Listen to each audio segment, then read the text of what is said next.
దిగి వచ్చిన నవపూర్వశివా నన్ను మెచ్చిన నా ప్రేయసివా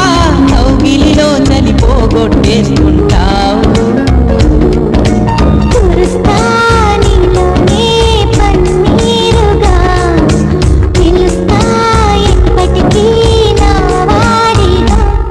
నీ అడుగు కింద పువ్వు నవ్వుతా